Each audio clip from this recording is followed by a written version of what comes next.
let's go ahead and get into this first segment where we talk about the coaches and the GMs and their situations. We already know that Brian Daboll and Joe Schoen, we know that they're safe, and we know that they are not going to get fired after the abysmal 3-13 season that they had. But to be fair, they had Daniel Jones, who was really the only player, in my opinion, that deserved to get fired in the NFL. The only real problem with the team.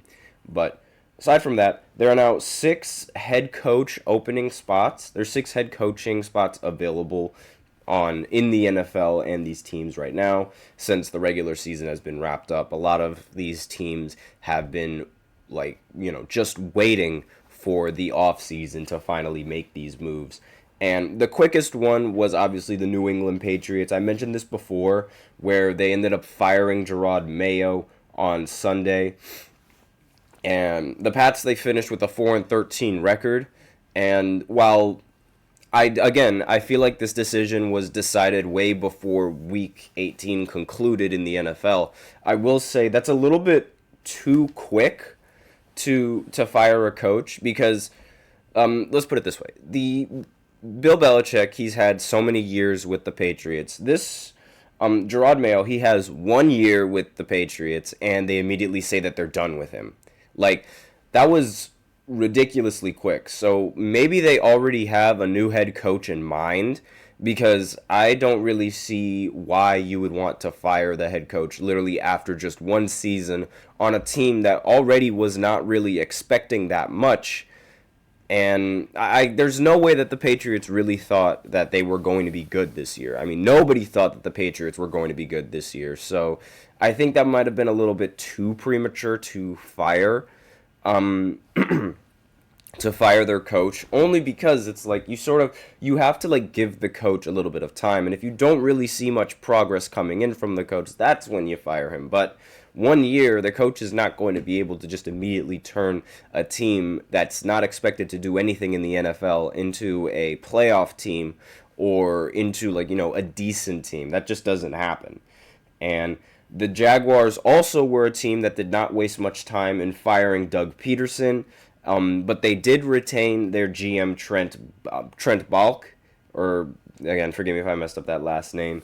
But I will say, I don't really think Doug Peterson was kind of terrible in the final years of him being the coach. But then again, Trevor Lawrence wasn't really that good either. I thought Trevor Lawrence was going to have a solid season, but he ultimately did not. Remember when he was drafted, a lot of people were expecting Trevor Lawrence to be this incredible quarterback and to be this showstopper of a quarterback that people were literally tanking to try and get Trevor Lawrence, but ultimately that did not pan out, at least as of right now. The first 2 years he gets a little bit of a pass because he was in a bad situation and the team was bad, but right now the excuses are running a little bit thin, and Trevor Lawrence is I feel like this move was a little more of a scapegoat than anything else. But then again, Doug Peterson wasn't all that good of a coach last season. But again, I digress. Let me know in the comments what you guys think. On Tuesday, the Raiders ended up letting go of Antonio Pierce, but they did also hold on to their GM Tom Telesco. So right there, those are 2 teams that just got rid of their coach but did not get rid of their general manager. And there are already other sports teams right now that have a head coach to have a head start in rebuild, with the Chicago Bears. They fired Matt Eberflus.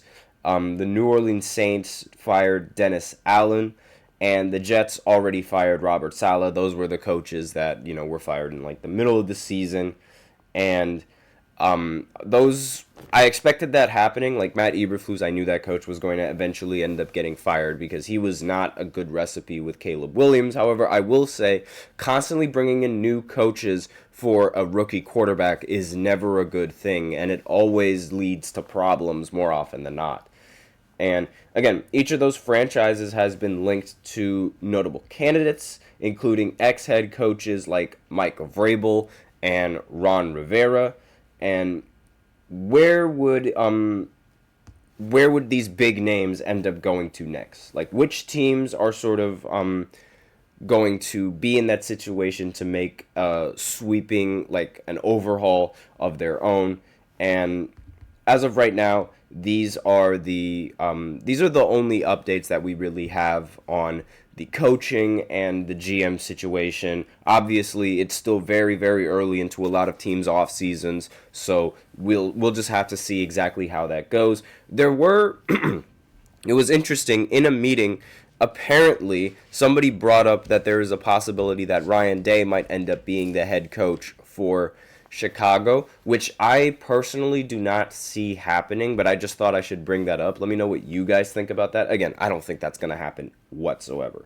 And as we know, the Jets are still in the interview process. Recently, it's been reported that they are interviewing Chiefs assistant GM Mike Borgonzi and the Chiefs offensive coordinator Matt Nagy.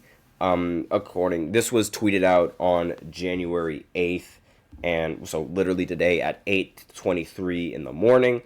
And sources told NFL on CBS, Borgonski can interview in person per league rules, while Nagy's interview is going to be virtual. So those are the players that, not the players, those are the coaches that the Jets are looking to bring in. There was also another tweet saying that the Dolphins defensive coordinator Anthony Weaver will interview today with the Saints for their vacant head coaching position. And let's see what other tweets. Now, the Bears, they also plan on interviewing Pete Carroll for their head coaching vacancy. The only coach to win a Super Bowl with the Seattle Seahawks, and also the only coach to decide to not run the ball at the 1 yard line with Marshawn Lynch or Russell Wilson. That decision is still going to haunt me to this day because it gave Tom Brady another Super Bowl ring that he did not deserve because you're at the 1 yard line, run the ball with Marshawn Lynch. And then finally, the Cowboys, they blocked the Bears' attempt to interview Mike McCarthy. Thank the Lord, because as a Giants fan, I love Mike McCarthy as the coach. For the Cowboys, he will always mess up when you need him most. And also, the Giants have already beaten a Mike McCarthy coached team in the postseason. And we all know that, Cowboys fans, they might not really be that big of a fan of Mike McCarthy. I mean, I'm a huge fan because it just helps the downfall of the Cowboys happen a lot quicker. But I digress. Now, the Patriots, they also plan to interview Mike Vrabel on Thursday, so those are other reports. And that's really those are all the reports that I was able to sort of, gather up yesterday. So, again, it's still early in the offseason for a lot of these teams, so anything can happen and any news can break out at any given moment. So that's all that I have in this first segment. So now we're going to go into the second segment where I rank each and every single playoff team from worst to best. So I'll be right back after this short break. Be sure to stay tuned. I feel like I'm losing my mind. Is everybody in the world blind? Please, Lord, give me a sign, a sign. I feel like I'm losing my mind. Is everybody in the world blind? Please, Lord, give me a sign, a sign.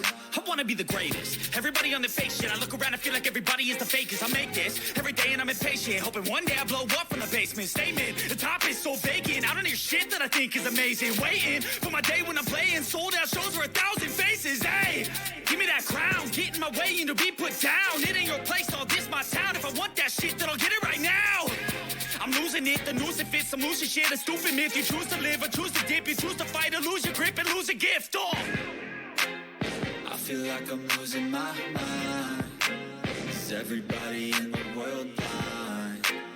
Please, Lord, give me a sign, a sign. I feel like I'm losing my mind. Is everybody